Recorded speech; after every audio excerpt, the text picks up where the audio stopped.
Fala nação, tudo beleza? Antes de começar o vídeo, queria só pedir a vocês que curtem o nosso conteúdo, que façam algo bem importante que vai nos ajudar muito, que seria se inscrever em nosso canal, ativar o sino para não perder nenhuma novidade, deixarem um like para o YouTube entender que vocês curtiram o vídeo e querem continuar recebendo conteúdo como esse, e por fim, que vocês comentem também o que vocês acharam. Isso vai contribuir bastante para o crescimento do nosso canal e para a gente continuar trazendo conteúdo de qualidade para vocês. Feito isso, vamos pro vídeo. Falando sobre postura do Flamengo. Mas não é tão pra cima, né? Foi meio pra baixo isso aí. Cartilha. Não é o nosso Braz, é o Marcos Braz. Não, Marcos Braz, não é o Braz aqui do estúdio. Fala aí, Leon, desculpa. Ah, é verdade. Bem lembrado, Leon. Primeiro o Flamengo deu uma tuitada aí. Casos de Covid no Flamengo. Obrigado, Leon.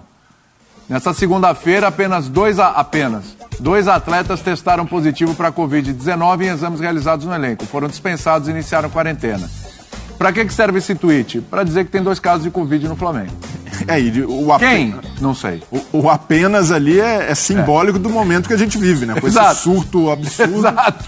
Ter 2 num elenco... Teve dia aí, o Brasil com mais de 200 mil casos em 24 horas, né?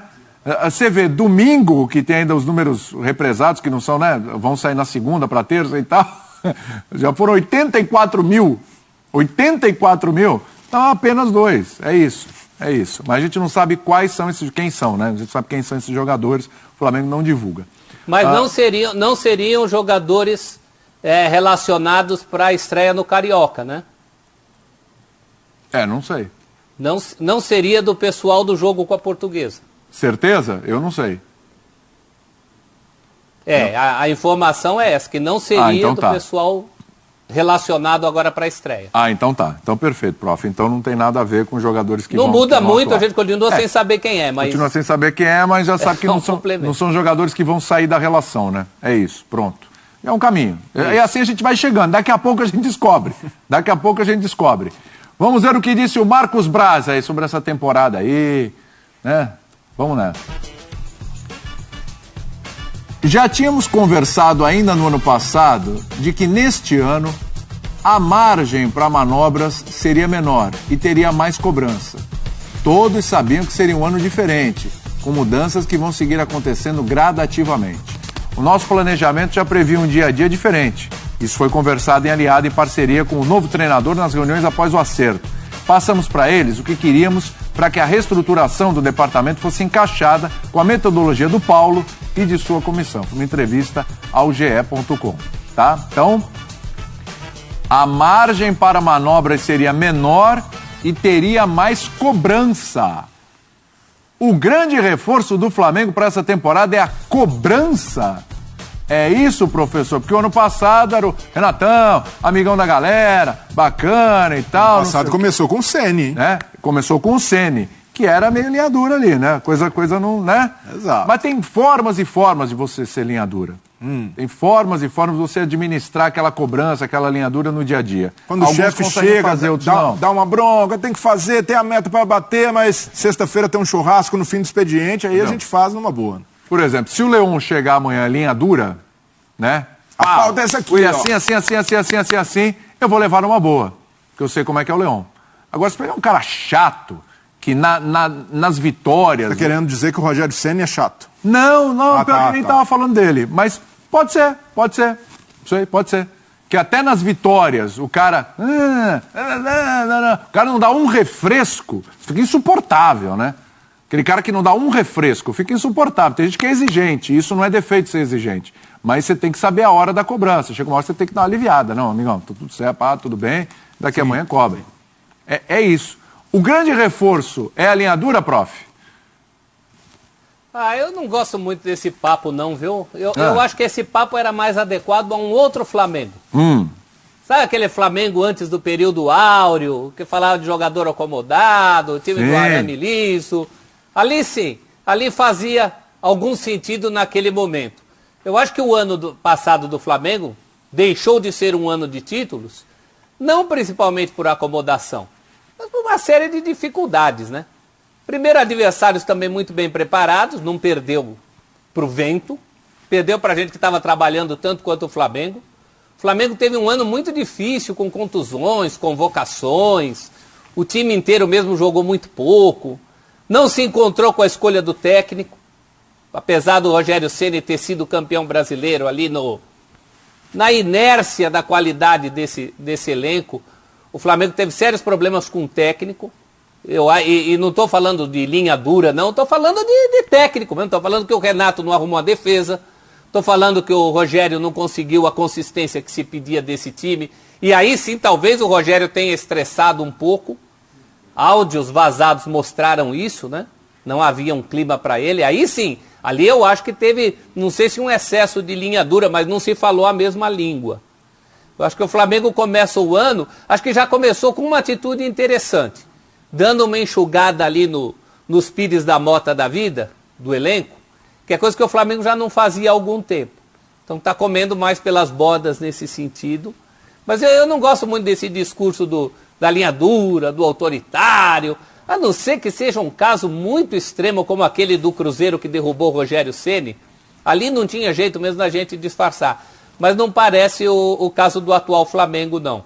Eu acho que o Flamengo acabou perdendo, ou não ganhando títulos no ano passado, né? Por fatores bem outros que estão na frente de qualquer acomodação. Até porque não tinha muito no que se acomodar, né? O ano passado também foi um ano de cobrança. Ou não se cobrou do Flamengo o título de Libertadores, não se cobrou uma melhor performance em Copa do Brasil, que foi frustrante, não se cobrou um brasileiro que acabou não vindo, se cobrou tudo isso. Então acho que ninguém tinha nem motivo para se acomodar ali.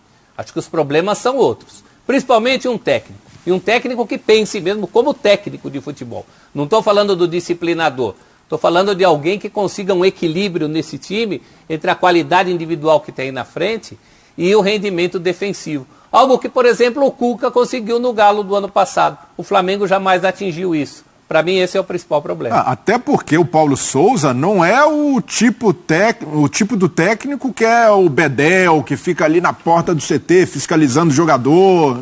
Até a cartilhinha já deu dele. Um churrasco, Breler. Tem a cartilhinha, mas soltou um churrasco pra galera. Pois é, mas essa história essa história de cartilha é balela. Ah, tem a cartilha. Não, são normas, são métodos. Jantar no Maracanã, horário, celular à mesa. Não, mas pra mim o problema do Flamengo não é cobrança, é método. A falta de um método e ter ali uma linha de trabalho estabelecida. Porque eu não acredito também nessa história do cara que joga no Flamengo e tá de má vontade, ou o cara tá relaxado, tá acomodado. Eu não vi isso em nenhum jogador no ano passado, juro pra você. Vocês estão falando, eu tô pensando aqui. Mas não existe de fato. E esse Flamengo de hoje, que a exigência é lá no alto. O cara que joga ali sabe que vai ser cobrado o tempo inteiro, até porque o Flamengo cumpre obrigações, o Flamengo paga bem, remunera bem e paga em dia. Então, nesse aspecto, a cobrança ali sempre foi alta. A questão para mim é como fazer o jogador a comprar uma filosofia de trabalho e a cumprir funções que antes eles cumpriam e não estavam cumprindo mais, não por falta de vontade, mas por falta de um método estabelecido. E aí eu vou citar um exemplo do ataque. Para mim, se comparar o Flamengo do Jesus, que é a grande referência, com o Flamengo do Ceni, o Flamengo do Domi, o Flamengo do Renato, a grande diferença era que os jogadores de frente cumpriam mais funções defensivas e ao mesmo tempo eram efetivos. Então, o fato deles serem intensos na marcação e recomposição não tirou poder de fogo do time. Isso acontecia antes. Não é uma questão do treinador. Pois não é uma questão de você estar frouxo, desligado, sem compromisso, não é nada a ver. O Bruno Henrique, se você pedir para ele marcar o lateral, ele vai marcar numa boa, porque tem capacidade física de fazer isso. O Everton Ribeiro é inteligente, consegue executar também. O próprio Gabigol, quando foi exigido nesse aspecto, entregou. Então a questão é, um treinador que consiga organizar melhor esse time e promover uma participação maior desses homens de frente no momento defensivo. Uma das coisas, e o Paulo Souza vai conseguir isso, não é sendo o xerife, o linha dura, ele vai conseguir convencendo os jogadores de que essa é a melhor forma de jogar, de que dessa maneira os jogadores não vão ficar tão expostos. E isso que faltou ao Flamengo, sobretudo do Renato. Uma organização que fizesse os jogadores se sentir confiantes. Por isso eu não vejo, cartilha, pode ser o treinador mais linha dura que for. Se o trabalho de campo dele não for bom, os jogadores não comprarem, tá fadado ao fracasso. Eu acho que eu não vi ninguém afrouxando, não. O Jesus não era um linha dura. Jesus não era um linha dura. Muito do que ele conseguiu foi dando exemplo. Chegando cedo, indo embora tarde. Isso ele fazia mesmo. Mas o que ele fez de mais linha dura ali? Uma discussão com o Rafinha na beira do gramado e uns 2 gritos de tamar o Arão. E ele já resolveu também a vida do Arão desse jeito. Ele não foi um linha dura. Ele foi, antes de tudo, inteligente. Quando Jesus chega, eu tinha muitas dúvidas em relação a essa coisa da recomposição. O Gabigol, por exemplo. Eu falei, nossa, o Gabigol já não deu certo na Europa, principalmente em Portugal. E com vários técnicos. Não é colocar a culpa num técnico só. O Jesus vai pedir para ele fazer uma coisa que ele não vai fazer. Deu super certo. Foi o melhor casamento. Então, na conversa, hoje em dia com o jogador de futebol funciona muito assim, né?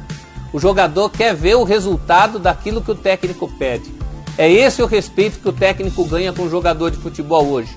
Os jogadores de futebol, inclusive, estão muito mais exigentes a respeito de nível de treinamento. Você conversando com os jogadores, você percebe uma preocupação deles em relação a isso. Eles fazem comparações com técnicos anteriores, com outros técnicos de outros momentos da carreira deles.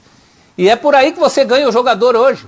Não é mais, infelizmente para alguns técnicos, não é mais com a fralda e a faixa de campeão. É com o método de treinamento que o jogador vê que dá certo ou não em campo. É isso. Para linha dura, eu acho que tem que olhar para o departamento médico, preparação, e ali precisa da linha dura. Ali precisa da cobrança. Ali precisa estar em cima. Ali precisa ver o que está acontecendo. Da parte de preparação física, a coisa já deu jogadores dando declarações aí que a perna parecia um cimento, que o negócio estava, né, puxado, intenso, para recuperação rápida nessa pré-temporada e tal, para colocar o time em dia, colocar o elenco nos cascos. Então, isso já está mudando. Tem que olhar o departamento médico. Ali precisa de uma linha dura ali, ó, porque vai depender muito deste departamento esse ano também. Também, preparação física, departamento médico e recuperação de atletas, né? Vai depender muito também. Cebolinha. Voltou o assunto. O Cebolinha é interessante. A gente tem aqui o empresário do Cebolinha falando o seguinte, sabe aquela coisa que não disse alguma coisa, mas não disse nada, mas talvez disse alguma coisa, depende da sua perspectiva. Tô sentindo um cheirinho de café aqui no estúdio, que é uma coisa espetacular, pelo amor de Deus, hein? Tá aqui, ó. O Flamengo é um clube diferente, disse o Márcio Cruz, empresário do Everton. É claro que ele gostaria de jogar pelo Flamengo. Um retorno ao Brasil tem um peso muito grande nesse momento, na carreira dele. É uma faca de 2 gumes, ou como diria outro, uma faca de 2 legumes. Entrevista para o jornalista Júlio Miguel. Vicente Matheus, diria isso. Vicente Matheus. É uma faca de 2 legumes. O mesmo presidente que contratou o Birubiru, dizendo que tá chegando um jogador aí, um tal de Lero Lero. É o seguinte, prof. Ele mesmo. É uma faca de 2 gumes. A gente tá falando muito pro Flamengo, né?